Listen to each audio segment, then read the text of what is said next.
Hello students, आपका मेरे channel विकास education point पर स्वागत है। विद्यार्थियों, आज मैं आपको शिक्षा निदेशालय राष्ट्रीय राजधानी क्षेत्र दिल्ली द्वारा दी जाने वाली क्लास 7 के सामाजिक विज्ञान विषय से इतिहास से वर्कशीट या कार्यपत्रक 37 का अध्ययन करेंगे। विद्यार्थियों, यह कार्यपत्रक 26 फरवरी 2021 की है। आइए अध्ययन करते हैं। आज का हमारा टॉपिक है ईश्वर से अनुराग। प्यारे बच्चों, पिछली कार्यपत्रक में हमने कुछ संतों जैसे तुलसीदास, सूरदास, रविदास, दादू दयाल और मीरा के बारे में जाना। आइए आज हम शंकरदेव और कबीर के बारे में जानते हैं। बच्चों, पहले हम जो है शंकरदेव के बारे में जानेंगे, उसके बाद कबीरदास जी के बारे में जानेंगे। तो स्थान और समय असम 15वीं शताब्दी के आसपास। उन्हें विष्णु की भक्ति पर बल दिया। किन्होंने? शंकरदेव ने। उन्होंने असमिया भाषा की कविताएं और नाटक लिखे।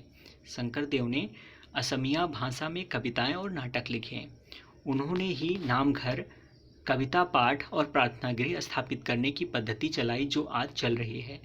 शंकरदेव की भक्ति का सार एक शरणनाम धर्म, एक सर्वोच्च सत्ता के प्रति समर्पण के नाम से जाना गया है। बच्चों, शंकरदेव की शिक्षाएं भगवत गीता तथा भागवत पुराण पर आधारित है। उन्होंने ज्ञान के प्रसार के लिए सत्र या मठों की स्थापना को प्रोत्साहित किया। उनकी प्रमुख रचना में कीर्तन घोष शामिल है। तो ये थे शंकरदेव जी। आइए अब हम कबीरदास जी के बारे में जानते हैं। इनका स्थान और समय बनारस में 15वीं-16वीं शताब्दी के आसपास इनका जन्म हुआ था। उनकी साखियों और पदों का विशाल संग्रह है जिससे उनके विचारों की जानकारी मिलती है।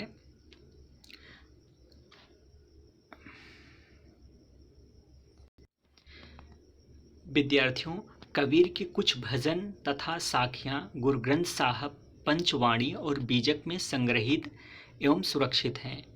बच्चों, उनके काव्य की भाषा बोलचाल की हिंदी थी जो आम आदमियों द्वारा आसानी से समझी जा सकती थी।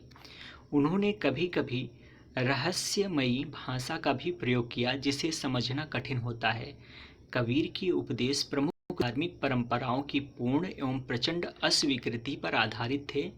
उनके उपदेशों में विभिन्न धर्मों की आडंबरपूर्ण पूजा के सभी रूपों का मजाक उड़ाया गया है।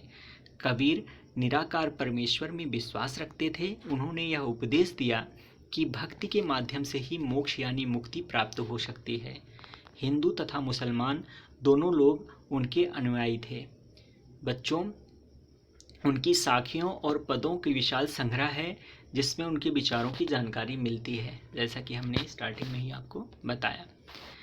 आइए बच्चों आगे देखते हैं। भक्ति संतों का एक महत्वपूर्ण योगदान संगीत के विकास में था। बंगाल के जयदेव ने संस्कृत में गीत गोविंद की रचना की जिसमें हर गीत का एक विशेष राग और ताल में रचित है। संगीत पर इन संतों का एक महत्वपूर्ण प्रभाव भजन, कीर्तन आदि का प्रयोग था। इन गीतों ने जो मनोभावनात्मक अनुभवों पर बल देते हैं, जनमानस को ज़्यादा आकर्षित किया।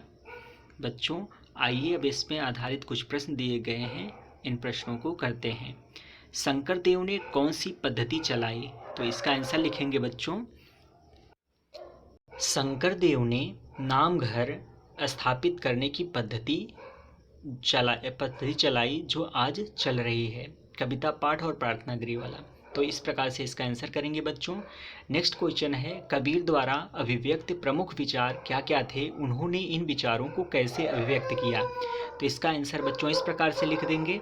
कबीर के उपदेशों में विभिन्न धर्मों और आडंबरपूर्ण पूजा के सभी रूपों का मजाक उड़ाया गया। कबीर निराकार परमेश्वर में विश्वास रखते थे। उन्होंने यह उपदेश दिया कि भक्त के माध्यम से ही मोक्ष है यानी मुक्ति प्राप्त हो जा सकती है। उन्होंने इन विचारों को साखियों और पदों में अभिव्यक्त किया। नेक्स्ट क्वेश्चन है, गीत गोविंद की रचना किसने की? तो इसका आंसर होगा बच्चों, बंगाल के जयदेव ने संस्कृत में गीत गोविंद की रचना की। बच्चों, एक गतिविधि है, कबीर के किसी एक दोहे को अपनी कक्षा के व्हाट्सएप ग्रुप में गाकर भेजना है, ऑडियो मैसेज करना है बच्चों। यह कार्य आप सभी को करना है। तो ये था आज का हमारा कार्यपत्रक बच्चों। कोविड-19 के विरुद्ध लड़ाई में सुरक्षित रहने के लिए हमें मास्क पहनने की आवश्यकता है। धन्यवाद।